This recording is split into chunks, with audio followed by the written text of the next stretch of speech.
Seorang wanita dihina habis-habisan oleh ibu mertuanya tepat saat menandatangani surat cerai, sementara suami dan wanita selingkuhannya tertawa puas melihatnya pergi tanpa membawa apapun.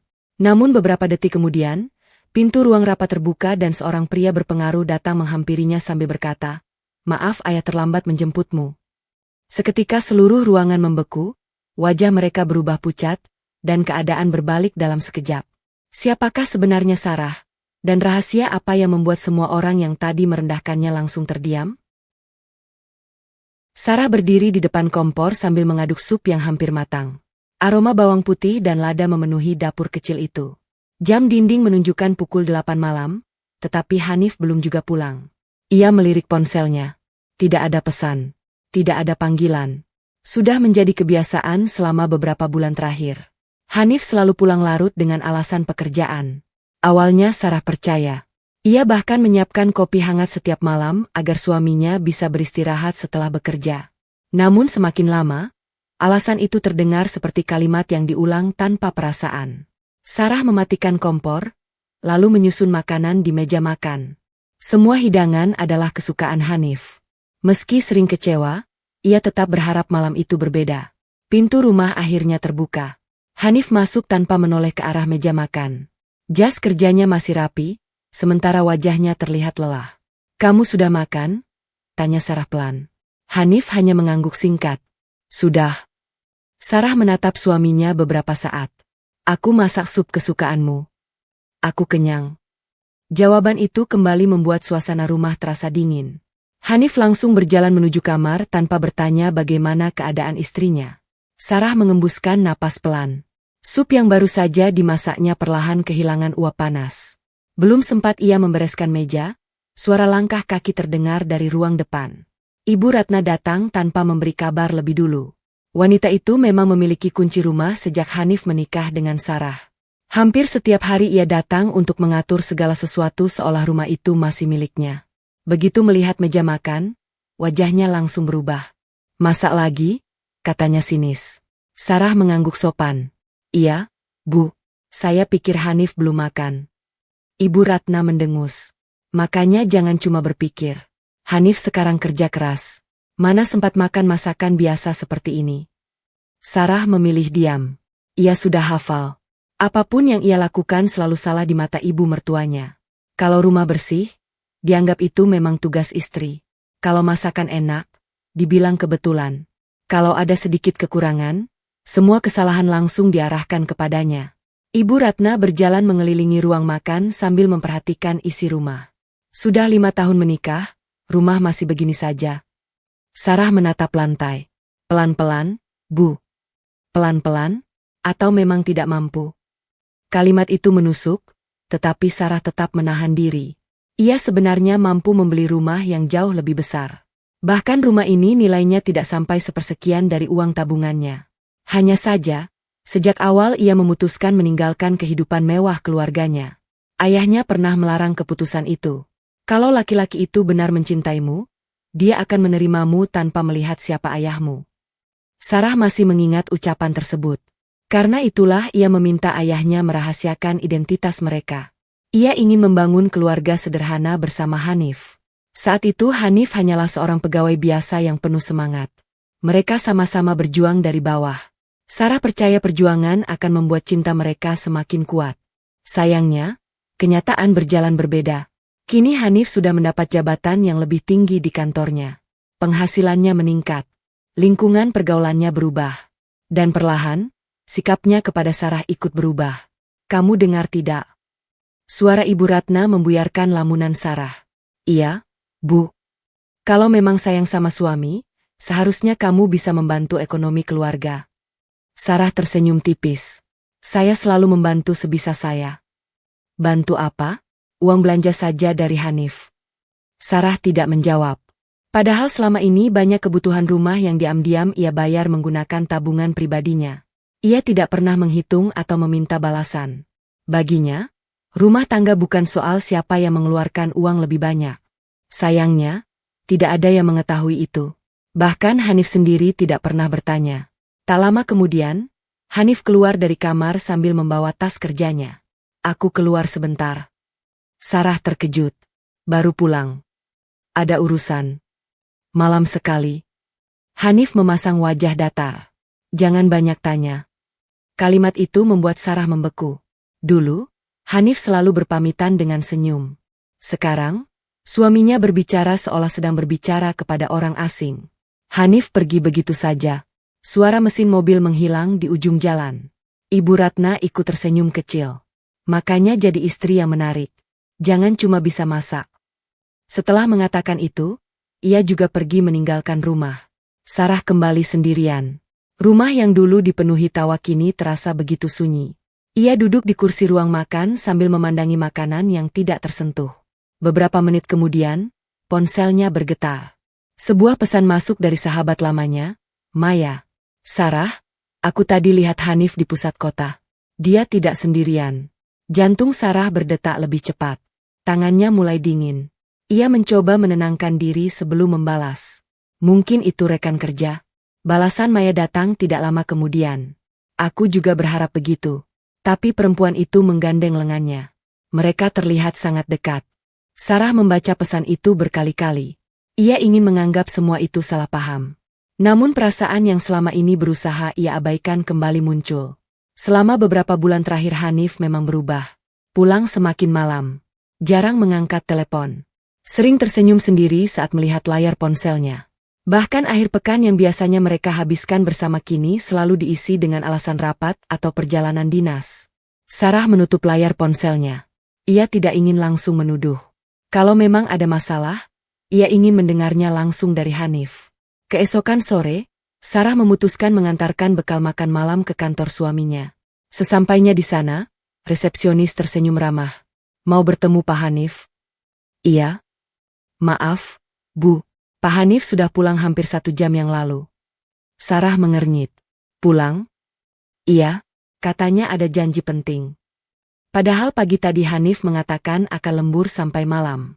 Perasaan gelisah mulai memenuhi pikirannya. Tanpa sadar, Sarah berjalan keluar gedung.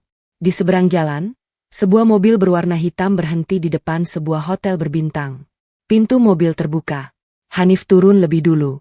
Beberapa detik kemudian, seorang perempuan muda berpakaian elegan ikut turun dari kursi sebelah.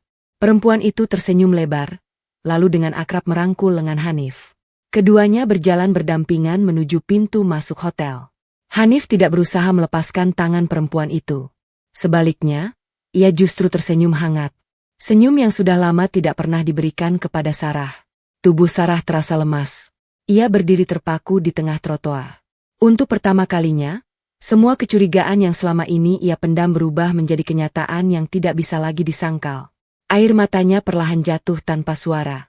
Dan malam itu, Sarah sadar bahwa rumah tangga yang selama ini ia perjuangkan mungkin sudah retak jauh sebelum ia menyadarinya. Sarah tidak langsung pulang setelah melihat Hanif masuk ke hotel bersama perempuan lain. Ia tetap berdiri di seberang jalan dengan pikiran yang kacau. Berkali-kali ia berharap apa yang dilihatnya hanya salah paham. Mungkin perempuan itu rekan kerja. Mungkin mereka sedang menghadiri rapat. Sarah terus mencari alasan agar hatinya tidak hancur. Namun hampir 1 jam berlalu, Hanif dan perempuan itu tidak juga keluar. Sarah akhirnya melangkah pergi. Di sepanjang perjalanan pulang, ia tidak mampu mengingat bagaimana ia mengendarai mobil. Yang ada di kepalanya hanya satu pertanyaan. Sejak kapan Hanif berubah? Sesampainya di rumah, ia duduk sendirian di ruang tamu. Lampu masih menyala. Makanan yang dimasaknya sejak sore tetap tersusun rapi di meja makan. Jarum jam terus bergerak. Pukul 10 malam. Pukul 11 malam. Hingga mendekati tengah malam, suara mobil akhirnya terdengar memasuki halaman. Hanif masuk dengan wajah biasa seolah tidak terjadi apapun. Kamu belum tidur? Tanyanya singkat. Sarah menggeleng. Aku menunggumu. Hanif meletakkan tas kerjanya di sofa. Aku sudah bilang jangan menunggu. Sarah menarik napas panjang. Ia berusaha menjaga suaranya tetap tenang. Kamu bilang lembur. Iya. Sarah menatap wajah suaminya. Aku datang ke kantormu. Hanif terlihat sedikit terkejut, tetapi hanya sesaat. Lalu, resepsionis bilang kamu sudah pulang lebih awal. Wajah Hanif mulai berubah kaku. Sarah kembali melanjutkan. Aku juga melihatmu. Ruangan mendadak sunyi. Hanif tidak lagi menghindari tatapan Sarah, tetapi sorot matanya sama sekali tidak menunjukkan rasa bersalah. Kamu melihat apa? Kamu bersama seorang perempuan. Beberapa detik berlalu tanpa suara. Hanif justru mengembuskan napas panjang. Jadi kamu mengikutiku? Aku tidak mengikutimu. Aku hanya ingin mengantarkan makan malam. Itu urusanku. Jawaban itu terasa seperti tamparan. Sarah masih berusaha menahan emosinya. Siapa dia? Hanif mengambil segelas air tanpa menjawab. Sarah kembali bertanya. Siapa perempuan itu? Hanif meletakkan gelas di meja dengan suara cukup keras. Namanya Nadia. Jawaban itu membuat dada Sarah sesak. Setidaknya sekarang ia mengetahui nama perempuan yang selama ini menjadi penyebab perubahan suaminya. Dia siapa? Hanif menatap Sarah tanpa ragu. Orang yang mengerti aku. Kalimat itu membuat Sarah kehilangan kata-kata. Apa maksudmu? Kamu terlalu banyak bertanya. Aku istrimu. Hanif tertawa kecil, tetapi tidak ada kehangatan di wajahnya. Iya, masih. Satu kata terakhir terasa jauh lebih menyakitkan daripada semua hinaan yang pernah diterima Sarah. Ia mencoba mengendalikan air matanya. Sudah berapa lama? Hanif tidak langsung menjawab. Cukup lama. Kenapa? Kamu benar-benar ingin tahu? Sarah mengangguk pelan. Hanif menyandarkan tubuhnya ke sofa. Karena hidup bersamamu membosankan. Sarah memandang suaminya dengan tidak percaya. Kamu tidak pernah mau ikut acara kantor. Kamu tidak punya relasi. Cara berpakaianmu biasa saja. Kamu juga tidak pernah membantu perkembangan karirku. Sarah tersenyum pahit. Jadi itu alasanmu? Nadia berbeda. Berbeda bagaimana? Dia tahu cara mendukungku. Dia punya pergaulan luas. Dia tahu bagaimana dunia bisnis berjalan. Sarah menundukkan kepala. Andai Hanif tahu siapa dirinya yang sebenarnya, mungkin ia tidak akan mengatakan semua itu. Namun Sarah tidak berniat membuka rahasianya. Kalau Hanif mencintainya hanya karena kekayaan keluarganya, berarti cinta itu memang tidak pernah tulus. Belum sempat Sarah berbicara lagi, suara pintu depan terbuka. Ibu Ratna masuk dengan langkah cepat. Seolah sudah mengetahui apa yang sedang terjadi. Akhirnya kalian bicara juga. Sarah memandang ibu mertuanya. Ibu sudah tahu? Tentu saja. Jantung Sarah kembali berdegup lebih cepat. Ibu Ratna duduk di samping Hanif sambil tersenyum puas. Justru ibu yang menyuruh Hanif berhenti menyembunyikannya. Sarah memandang keduanya bergantian. Ibu mendukung hubungan itu? Dukung? Tentu. Sarah menggenggam kedua tangannya agar tidak gemetar. Ibu? Ibu Ratna memotong ucapannya. Dari awal ibu memang tidak setuju Hanif menikah denganmu.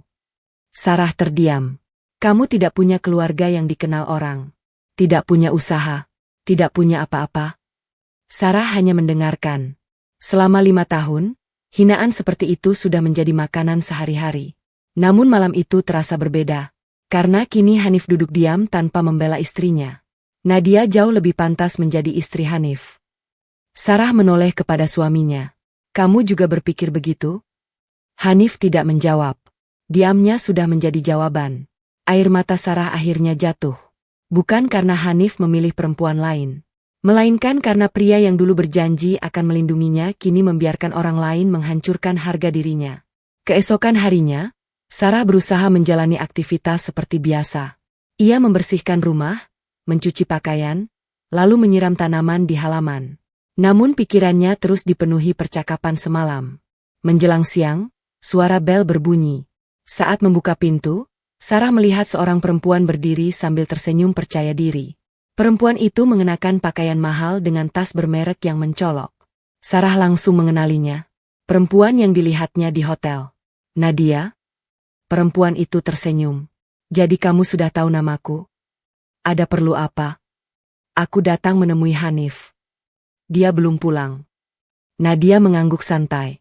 Aku tunggu di dalam saja. Tanpa meminta izin, ia melangkah masuk ke rumah. Sarah hanya bisa memandang dengan wajah tegang. Nadia duduk di ruang tamu seperti pemilik rumah. Matanya mengamati setiap sudut ruangan. Lumayan juga rumahnya, walaupun kecil. Sarah berusaha tetap tenang. Silakan tunggu di sini. Beberapa menit kemudian, Hanif pulang. Begitu melihat Nadia, wajahnya langsung berubah cerah. Kamu sudah datang. Nadia berdiri sambil tersenyum manis. Aku kangen. Tanpa memedulikan Sarah yang berdiri tidak jauh dari mereka, Hanif menggenggam tangan Nadia. Pemandangan itu menghancurkan sisa harapan Sarah. Hanif bahkan tidak lagi berusaha menyembunyikan hubungan mereka. Ibu Ratna yang baru datang ikut tersenyum melihat keduanya. Cocok sekali. Sarah memandang mereka dengan mata berkaca-kaca. Jadi kalian memang sengaja mempermalukanku? Ibu Ratna berdiri sambil menyilangkan tangan. Supaya kamu cepat sadar. Sadar apa? Bahwa pernikahan ini sudah selesai. Hanif mengeluarkan sebuah map coklat dari tas kerjanya. Ia meletakkannya di atas meja. Sarah menatap map itu tanpa berani menyentuhnya. Apa itu? Hanif menjawab dengan suara datar. Surat cerai. Ruangan mendadak terasa sunyi. Sarah memandang pria yang pernah menjadi cinta pertama sekaligus tempat ia menggantungkan masa depan. Tidak pernah terbayang, orang yang dulu menggenggam tangannya di depan penghulu kini menjadi orang yang paling ingin melepaskannya. Hanif mendorong map itu sedikit lebih dekat. Tanda tangani saja. Semua akan lebih mudah. Sarah menatap berkas itu cukup lama. Tangannya perlahan mengepal. Untuk pertama kalinya dalam 5 tahun pernikahan, ia menyadari bahwa mempertahankan seseorang yang sudah memilih pergi hanya akan membuat dirinya semakin terluka. Namun ia belum mengetahui bahwa penghinaan terbesar dalam hidupnya masih menunggu di depan. Pagi itu langit terlihat mendung. Sarah duduk di dalam mobilnya dengan map berisi surat cerai di pangkuan. Sejak semalam ia hampir tidak tidur. Berkali-kali ia membaca isi dokumen itu, berharap menemukan alasan yang bisa membuat semua ini berubah. Namun setiap lembar yang ia buka hanya menegaskan satu kenyataan. Hanif benar-benar ingin mengakhiri pernikahan mereka. Sarah memejamkan mata beberapa saat sebelum turun dari mobil. Kantor pengacara tempat proses perceraian berlangsung tampak ramai. Beberapa orang keluar masuk membawa berkas, sementara resepsionis menyambut setiap tamu dengan senyum ramah. Baginya, tempat itu terasa jauh lebih dingin daripada biasanya. Begitu pintu ruang rapat terbuka, Sarah langsung melihat Hanif sudah duduk di salah satu kursi. Di sampingnya ada Nadia yang tampil anggun dengan pakaian mahal. Perempuan itu bahkan tidak berusaha menyembunyikan senyum puas saat melihat Sarah datang. Di sisi lain ruangan, Ibu Ratna duduk dengan wajah penuh kemenangan. Syukurlah kamu datang, katanya sambil menyandarkan tubuh ke kursi. Ibu kira kamu akan membuat masalah. Sarah memilih duduk tanpa menjawab. Pengacara membuka map di hadapannya. Kalau semua pihak sudah hadir, kita bisa segera memulai proses. Belum sempat pengacara melanjutkan, Ibu Ratna kembali berbicara. Sebenarnya proses ini tidak perlu lama. Orang yang tidak berguna memang sebaiknya tahu diri. Sarah tetap diam. Ia sadar, setiap kata yang keluar dari mulutnya hanya akan memperpanjang penghinaan. Nadia memandang Sarah dari ujung kepala sampai kaki. Jujur saja, Kak Sarah hebat juga. Sarah mengangkat pandangan. Hebat bagaimana? Bisa bertahan selama ini. Hanif tersenyum tipis. Nadia melanjutkan dengan nada mengejek. Kalau aku jadi Kak Sarah, mungkin sudah malu duluan. Suami pulang malam terus, tapi masih pura-pura tidak tahu apa-apa. Ucapan itu disambut tawa kecil dari Ibu Ratna. Sarah menggenggam kedua tangannya di bawah meja. Ia tidak ingin menangis di depan mereka. Tidak hari ini. Pengacara mencoba mengalihkan pembicaraan. Mari kita fokus pada dokumen. Namun Ibu Ratna tidak berhenti. Sarah, setelah cerai nanti, jangan berharap dapat apa-apa dari keluarga kami. Sarah menatap wanita itu dengan tenang. Saya tidak pernah meminta apapun. Bagus kalau begitu. Memang kamu tidak berhak. Hanif masih memilih diam. Sikap itu justru lebih menyakitkan daripada hinaan ibunya. Sarah memandang wajah pria yang pernah berjanji akan melindunginya seumur hidup.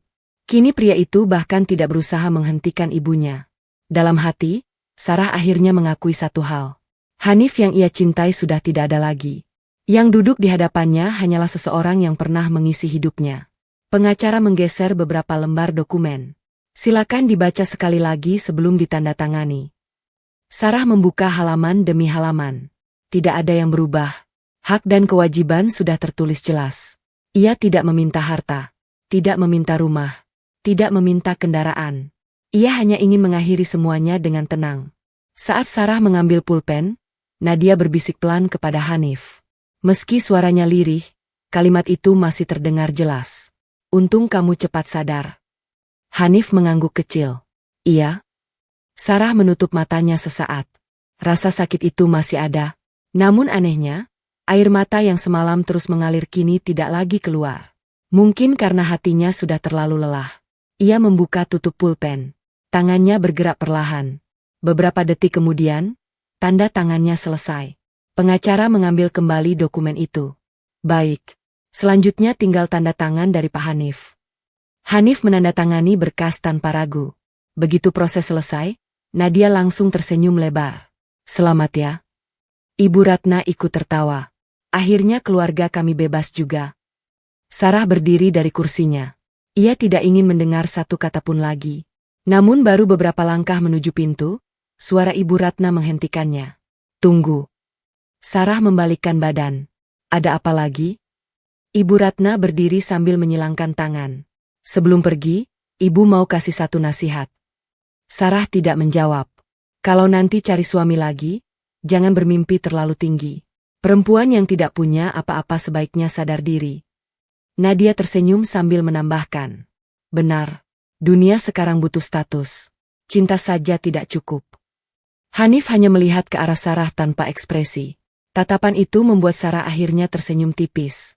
Bukan senyum bahagia, melainkan senyum seseorang yang baru saja kehilangan semua harapan. Terima kasih. Jawaban itu membuat mereka sedikit heran.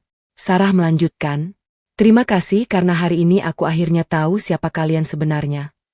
Ibu Ratna mendengus. Kamu masih berani bicara? Sarah menatap Hanif. Semoga suatu hari nanti kamu tidak menyesali keputusanmu. Hanif tersenyum sinis. Aku tidak akan menyesal. Nadia langsung menggenggam lengan Hanif. Tentu saja tidak. Sekarang masa depanmu jauh lebih baik. Suasana kembali dipenuhi tawa kecil. Sarah menghela napas pelan. Ia berbalik untuk meninggalkan ruangan. Namun baru beberapa langkah, pintu ruang rapat tiba-tiba terbuka. Seorang pria berusia sekitar 60 tahun masuk dengan langkah tenang. Jas hitam yang dikenakannya terlihat sederhana, tetapi potongannya menunjukkan kualitas yang tidak biasa. Di belakangnya berjalan beberapa pria berpakaian rapi, masing-masing membawa map dan koper dokumen. Dua orang pengawal berdiri di dekat pintu tanpa mengucapkan sepatah kata pun. Seluruh ruangan mendadak hening. Pengacara yang sejak tadi memimpin sidang langsung berdiri. Selamat siang, Pak. Pria itu hanya mengangguk singkat. Tatapannya menyapu seluruh ruangan sebelum berhenti pada Sarah. Wajahnya yang semula tegas berubah lembut. Ia berjalan mendekati Sarah tanpa memedulikan tatapan orang lain. Maaf. Suara pria itu tenang, tetapi terdengar jelas. Maaf ayah terlambat. Sarah terdiam. Matanya langsung memerah. Ayah? Pria itu mengusap pelan bau putrinya. Ayah sudah di sini? Ruangan yang tadi dipenuhi ejekan kini berubah sunyi. Hanif mengernyit. Ayah? Ibu Ratna memandang pria itu dengan bingung. Siapa bapak? Pria tersebut menoleh perlahan. Tatapannya tajam, tetapi tetap tenang. Ayah Sarah. Jawaban singkat itu membuat semua orang saling berpandangan. Nadia berbisik pelan kepada Hanif. Dia benar ayahnya? Hanif menggeleng. Aku tidak pernah dengar. Pria itu memberi isyarat kecil kepada salah satu asistennya. Asisten tersebut segera meletakkan sebuah koper di atas meja rapat, lalu membukanya. Di dalamnya tersusun rapi beberapa map berlogo perusahaan besar yang sangat dikenal di dunia bisnis. Melihat logo itu, pengacara langsung membelalakkan mata. Ia berdiri lebih tegak dengan wajah yang berubah tegang. Sementara Hanif mulai merasa ada sesuatu yang tidak beres. Belum ada satupun yang menyadari bahwa beberapa menit berikutnya akan mengubah hidup mereka selamanya. Suasana ruang rapat berubah menjadi sunyi. Tidak ada lagi tawa dari Ibu Ratna maupun senyum mengejek Nadia. Semua mata tertuju pada pria yang berdiri di samping Sarah. Hanif memperhatikan wajah pria itu dengan saksama. Ia merasa pernah melihatnya, tetapi tidak ingat di mana. Sementara itu, salah seorang asisten mengeluarkan beberapa dokumen dari koper dan meletakkannya di atas meja. Pengacara yang sejak tadi memimpin proses perceraian tampak gugup. Ia membaca sekilas logo perusahaan pada map tersebut, lalu wajahnya langsung berubah. Pak, apakah Bapak benar Tuan Edward Wijaya? Pria itu mengangguk pelan. Saya Edward Wijaya. Nama itu membuat ruangan kembali hening. Hanif mendadak berdiri dari kursinya. Mustahil. Nama Edward Wijaya sangat dikenal di dunia bisnis. Grup Wijaya memiliki puluhan perusahaan yang bergerak di bidang properti, perbankan, rumah sakit, perkebunan, hingga teknologi. Hampir setiap tahun, wajah pria itu muncul dalam daftar pengusaha paling berpengaruh di Indonesia. Hanif pernah bermimpi bisa bekerja di salah satu perusahaan milik grup tersebut. Namun sekarang, orang itu berdiri tepat di depannya. Ibu Ratna memandang Edward dengan wajah bingung. "Maaf, Bapak ini siapa sebenarnya?" Edward menatapnya tanpa senyum. "Saya sudah menjawab." "Tapi, kenapa memanggil Sarah anak?" Edward melirik Sarah yang masih berdiri di sampingnya. "Karena dia memang putri saya." Kalimat itu terdengar jelas. Ruangan kembali sunyi. Nadia tertawa kecil, berusaha menutupi rasa gugupnya. "Pak, jangan bercanda." Edward tidak memedulikannya. Ia justru mengambil sebuah dokumen dari tangan asistennya. "Ini akta kelahiran Sarah." Dokumen itu diserahkan kepada pengacara. Setelah membaca beberapa saat, pengacara mengangkat wajahnya dengan ekspresi terkejut. "Dokumen ini asli." Edward kembali mengeluarkan dokumen lain. "Ini kartu keluarga." Lalu satu dokumen lagi. "Dan ini surat penetapan Sarah sebagai ahli waris utama keluarga." Tidak ada lagi yang berani berbicara. Hanif berjalan mendekati meja dengan langkah pelan. Tangannya gemetar saat melihat nama Sarah tertulis jelas sebagai putri kandung Edward Wijaya. Ia membaca berkali-kali, berharap dirinya salah melihat. Namun semua dokumen menunjukkan hal yang sama. Sarah benar-benar putri tunggal seorang konglomerat. "Ini, bagaimana mungkin?" gumam Hanif. Edward menatap mantan menantunya dengan tenang. "Kenapa tidak mungkin? Selama ini Sarah bilang keluarganya tinggal di luar kota. Itu bukan kebohongan. Lalu kenapa identitasnya disembunyikan?" Edward menarik napas panjang. "Saya yang memintanya." Semua orang kembali memandang Edward. "Sebelum menikah, saya sempat menolak hubungan mereka." Edward menoleh ke arah Sarah. "Tapi anak saya percaya bahwa cinta tidak boleh diukur dari kekayaan." Sarah menundukkan kepala. Ia masih mengingat percakapan itu. Saat itu ia begitu yakin Hanif mencintainya dengan tulus. Karena itulah ia rela meninggalkan rumah mewah keluarganya dan hidup sederhana. Edward melanjutkan. "Sarah berkata kepada saya, kalau Hanif mencintainya apa adanya, maka identitas keluarga tidak perlu diketahui." Tatapan Edward berubah tajam. Sayangnya, ternyata keputusan anak saya salah. Hanif tidak mampu membalas tatapan itu. Ibu Ratna buru-buru berdiri. "Tunggu dulu, Pak. Ini pasti ada salah paham." Edward menggeleng pelan. "Tidak ada. Saya tidak tahu kalau Sarah berasal dari keluarga Bapak." Edward tersenyum tipis. "Itulah masalahnya." Ibu Ratna terlihat bingung. "Bapak menilai orang dari isi dompet, bukan dari hatinya." Wajah Ibu Ratna langsung pucat. Edward melanjutkan dengan suara tenang. "Selama 5 tahun, anak saya hidup sederhana. Bukan karena tidak mampu." Beliau berhenti beberapa saat. "Melainkan karena ingin menghormati suaminya." Sarah menahan air mata. Ini pertama kalinya ada seseorang yang membelanya di depan orang-orang yang selama ini merendahkannya. Edward kembali berbicara. "Setiap bulan saya mengirim uang kepada Sarah." Hanif langsung mengangkat kepala. "Apa?" Namun uang itu tidak pernah dipakai untuk kepentingan pribadi. Hanif memandang Sarah dengan bingung. Edward memberi isyarat kepada asistennya. Beberapa lembar bukti transfer diletakkan di atas meja. Sebagian besar uang itu digunakan Sarah untuk membantu kebutuhan rumah tangga kalian. Hanif mengambil salah satu lembar bukti transfer. Nominal yang tertulis membuat napasnya tertahan. Selama ini ia mengira semua kebutuhan rumah berasal dari hasil kerjanya. Ternyata banyak pengeluaran yang diam-diam dibayar Sarah. Mulai dari biaya renovasi rumah, cicilan mobil, hingga biaya pengobatan Ibu Ratna saat menjalani operasi 2 tahun lalu. Semuanya berasal dari rekening Sarah. Hanif memandang mantan istrinya dengan wajah tidak percaya. "Kamu kenapa tidak pernah bilang?" Sarah akhirnya menjawab. "Karena aku tidak ingin membuatmu merasa rendah." Jawaban itu menghantam hati Hanif. Ia teringat setiap kali ibunya menghina Sarah karena dianggap tidak menghasilkan apa-apa. Sarah tidak pernah membela diri. Ia hanya tersenyum dan memilih diam.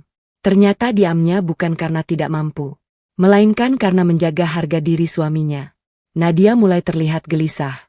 Ia berusaha mengalihkan pembicaraan. Walaupun begitu, sekarang mereka sudah bercerai. Edward menoleh kepadanya. Benar. Nadia mengembuskan napas lega. Namun rasa lega itu hanya bertahan sesaat. Edward kembali berbicara. Dan saya bersyukur perceraian itu terjadi. Semua orang terdiam. Sebab mulai hari ini, anak saya tidak lagi terikat dengan keluarga yang tidak pernah menghargainya. Edward mengambil sebuah map terakhir. Saya juga memiliki kabar lain. Hanif mengerutkan kening. Apa maksud Bapak? Edward meletakkan map itu di depan Hanif. Bukalah. Dengan tangan gemetar, Hanif membuka dokumen tersebut. Semakin banyak halaman yang dibacanya, wajahnya semakin pucat. Itu laporan kepemilikan perusahaan. Hanif membaca nama perusahaan yang sangat dikenalnya. Perusahaan tempat Nadia bekerja. Perusahaan yang selama ini menjadi kebanggaan mereka. Tidak mungkin. Edward menjawab dengan tenang. Perusahaan itu adalah salah satu anak usaha grup Wijaya. Nadia yang sejak tadi berdiri penuh percaya diri langsung kehilangan senyumnya. Tidak. Edward menatapnya tajam. Mulai hari ini, saya akan melakukan evaluasi besar terhadap seluruh jajaran perusahaan. Kalimat itu membuat Nadia langsung panik. Ia sadar posisinya sebagai manajer pemasaran bisa hilang kapan saja. Sementara Hanif merasa lututnya melemas. Baru beberapa menit yang lalu ia menertawakan Sarah. Sekarang ia baru mengetahui bahwa wanita yang telah ia sakiti adalah pewaris seluruh kerajaan bisnis yang selama ini hanya bisa ia kagumi dari kejauhan. Dan yang paling menyakitkan baginya bukanlah kekayaan Sarah, melainkan kenyataan bahwa ia telah kehilangan satu-satunya wanita yang mencintainya dengan tulus, jauh sebelum ia mengetahui siapa Sarah sebenarnya. Ruang rapat masih dipenuhi keheningan. Tidak seorang pun berani mengucapkan sepatah kata setelah Edward Wijaya menjelaskan siapa Sarah sebenarnya. Wajah Hanif terlihat pucat. Tatapannya terus tertuju pada mantan istrinya yang berdiri di samping sang ayah. Selama 5 tahun, ia menganggap Sarah hanyalah wanita sederhana yang beruntung bisa menjadi istrinya. Kini kenyataan justru berbalik. Orang yang selama ini ia remehkan ternyata telah berkali-kali menyelamatkan hidupnya tanpa pernah meminta pengakuan. Hanif menelan ludah. Sarah. Sarah menoleh sebentar. Tatapan matanya tenang. Tidak ada lagi kesedihan seperti beberapa jam sebelumnya. Yang tersisa hanyalah rasa lelah. Aku tidak tahu. Sarah tersenyum tipis. Memang tidak. Aku benar-benar tidak tahu siapa kamu. Sarah menggeleng pelan. Itu bukan masalahnya, Hanif. Lalu apa? Kamu bahkan tidak berusaha mengenalku. Kalimat itu membuat Hanif terdiam. Selama ini ia memang tidak pernah bertanya tentang keluarga Sarah. Ia juga tidak pernah ingin mengetahui kehidupan istrinya sebelum menikah. Baginya, semua itu tidak penting. Yang ia lihat hanya penampilan sederhana Sarah.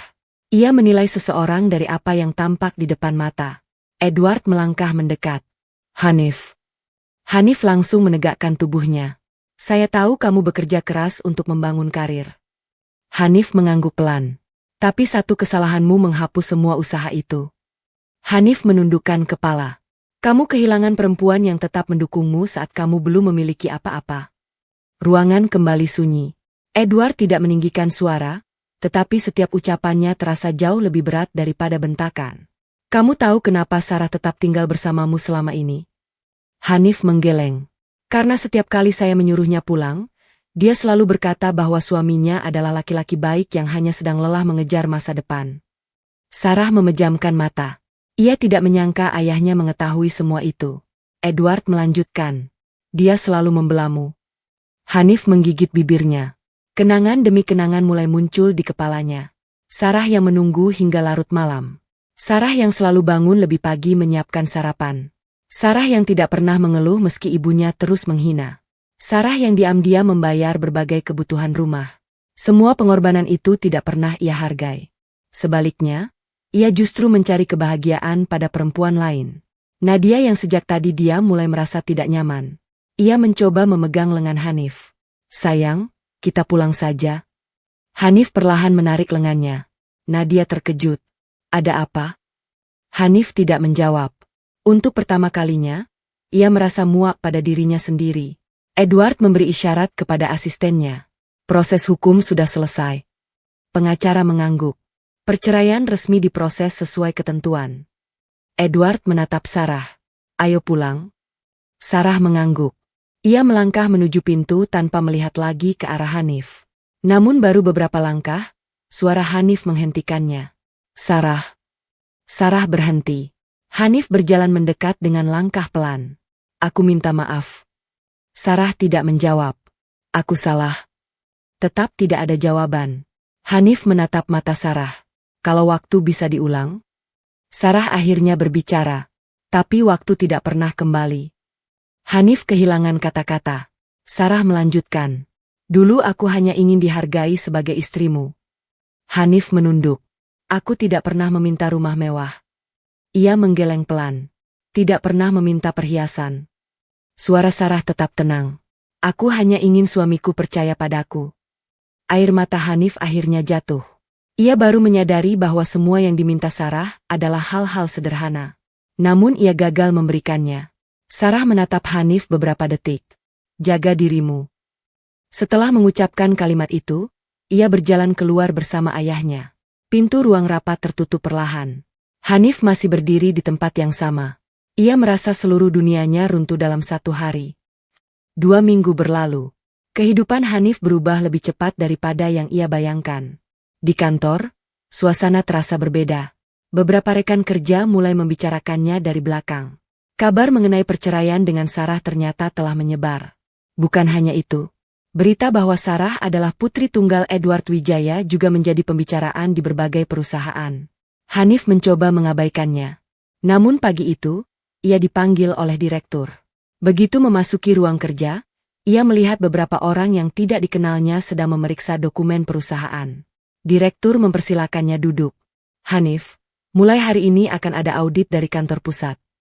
Hanif mengangguk. Baik, Pak. Direktur menarik napas panjang. Ada perubahan besar di jajaran pemegang saham. Hanif mulai merasa gelisah. Saya dengar. Direktur memandangnya cukup lama. Dan saya juga mendengar hubunganmu dengan keluarga pemilik baru. Hanif tidak mampu menjawab. Saya harap itu tidak memengaruhi pekerjaan. Hanif keluar dari ruangan dengan langkah berat. Belum sampai ke mejanya, Nadia sudah menghampiri. Wajahmu kenapa? Tidak apa-apa. Nadia terlihat kesal. Sejak hari itu kamu berubah. Hanif tetap diam. Nadia kembali berkata. Kamu masih memikirkan Sarah? Hanif mengangkat wajah. Aku sedang memikirkan semua kesalahanku. Jawaban itu membuat Nadia tersinggung. Maksudmu? Hanif menghela napas. Aku terlalu mudah mengkhianati orang yang selalu ada untukku. Nadia tersenyum sinis. Kalau begitu, kembalilah padanya. Hanif tidak menjawab. Ia sadar semua sudah terlambat. Sore harinya, kabar baru kembali mengguncang kantor. Beberapa posisi manajerial akan dievaluasi oleh pemilik baru. Nama Nadia termasuk dalam daftar yang harus menjalani pemeriksaan kinerja. Wajah Nadia langsung pucat. Ia berlari menemui Hanif. Kamu harus bicara dengan Sarah. Hanif menatapnya heran. Untuk apa? Supaya posisiku aman. Hanif tertawa pelan. Namun tawa itu terdengar pahit. Dulu kamu bilang aku tidak akan menyesal menceraikan Sarah. Nadia terdiam. Sekarang kamu justru ingin memanfaatkan dia. Nadia tidak mampu menjawab. Hanif perlahan menggeleng. Tidak, aku tidak akan mengganggunya lagi. Malam itu, Hanif pulang ke rumah yang kini terasa sangat kosong. Tidak ada aroma masakan dari dapur. Tidak ada lampu ruang makan yang sengaja dinyalakan untuk menunggunya. Tidak ada suara lembut yang bertanya apakah ia sudah makan. Rumah itu masih sama. Yang berubah adalah isinya. Hanif berjalan menuju meja makan. Di salah satu laci, ia menemukan sebuah buku catatan milik Sarah yang tertinggal. Dengan penasaran ia membukanya. Di halaman pertama tertulis kalimat sederhana. Semoga Hanif selalu sehat. Aku akan terus mendukungnya sampai dia berhasil. Hanif menutup buku itu dengan tangan gemetar. Air matanya kembali jatuh. Kini ia benar-benar mengerti. Yang hilang dari hidupnya bukan sekadar seorang istri. Ia telah kehilangan satu-satunya orang yang mencintainya tanpa syarat. Dan tidak ada jabatan, uang, ataupun penyesalan yang mampu membawa Sarah kembali ke sisinya. 3 bulan berlalu sejak perceraian itu. Kehidupan Sarah berubah sepenuhnya. Ia tidak lagi tinggal di rumah kecil yang penuh kenangan pahit. Atas permintaan Edward Wijaya, ia kembali ke kediaman keluarga. Rumah itu jauh lebih besar daripada rumah yang pernah ditempatinya bersama Hanif. Namun yang paling membuat Sarah merasa tenang bukanlah kemewahannya, melainkan kehangatan yang selama ini ia rindukan. Setiap pagi, Edward selalu menyempatkan diri sarapan bersama putrinya. "Apa kamu sudah benar-benar baik-baik saja?" tanya Edward suatu pagi. Sarah tersenyum.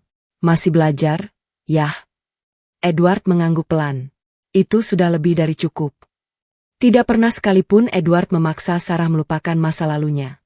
Ia hanya ingin putrinya kembali menemukan kebahagiaan. Beberapa minggu kemudian, Edward mengajak Sarah datang ke kantor pusat grup Wijaya. Puluhan karyawan berdiri menyambut kedatangan mereka.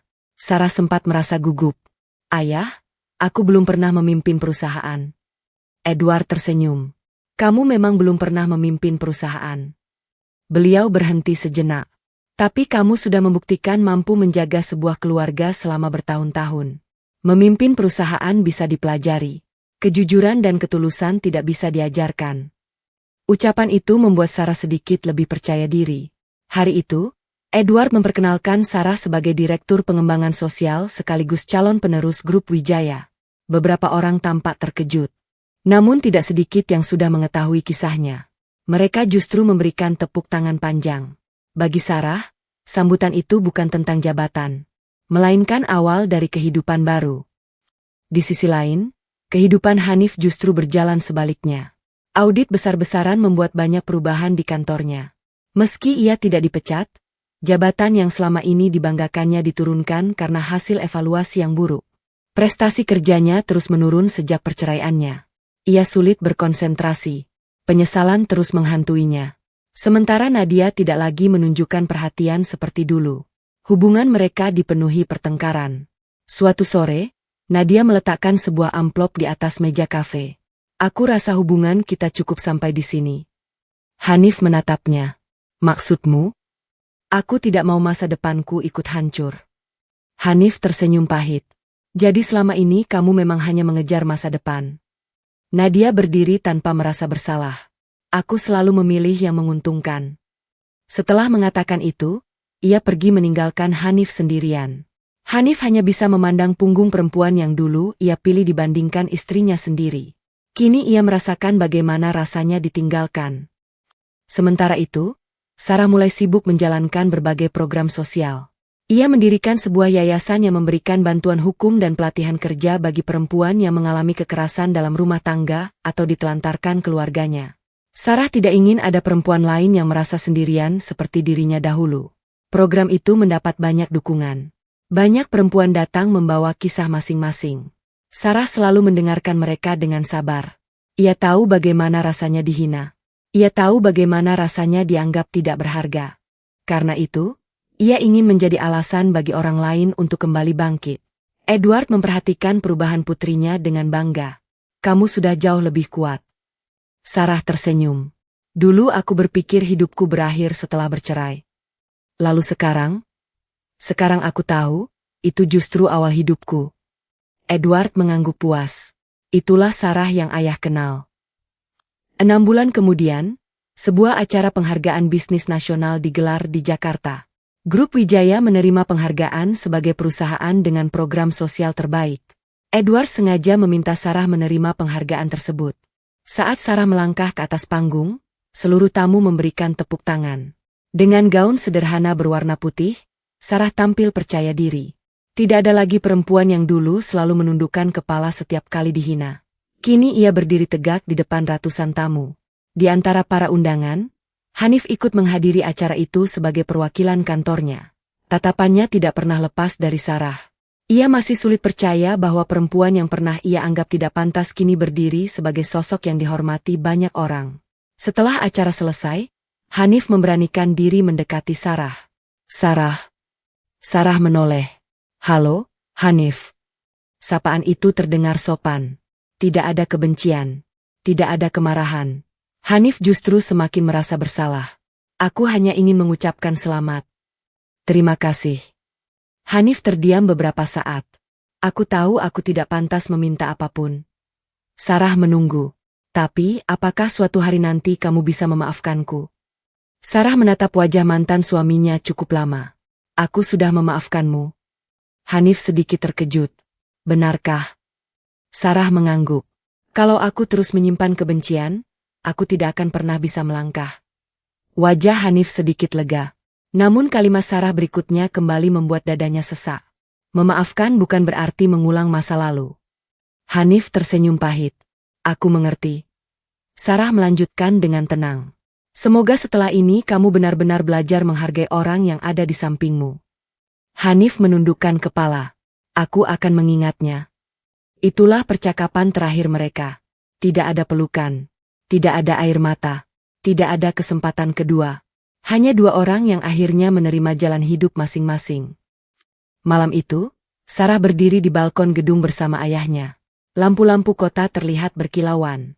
Edward tersenyum sambil memandang putrinya. Ada yang masih kamu sesali? Sarah menggeleng pelan. Tidak. Benar? Sarah tersenyum lebih lebar. Kalau dulu semua itu tidak terjadi, mungkin aku tidak akan pernah menjadi diriku yang sekarang. Edward menepuk pelan bahu Sarah. Ayah bangga padamu. Sarah menggenggam tangan ayahnya. Terima kasih sudah selalu percaya padaku. Mereka berjalan meninggalkan balkon menuju aula acara. Di belakang mereka, langit malam terlihat cerah. Sarah tidak lagi membawa luka yang dulu hampir menghancurkan hidupnya. Ia membawa harapan. Ia membawa keberanian. Dan yang paling penting, ia telah menemukan kembali harga dirinya. Kadang seseorang harus kehilangan orang yang salah agar menyadari betapa berharganya dirinya sendiri. Sementara mereka yang menilai seseorang hanya dari harta dan penampilan, seringkali baru memahami nilai sebuah ketulusan ketika semuanya telah terlambat.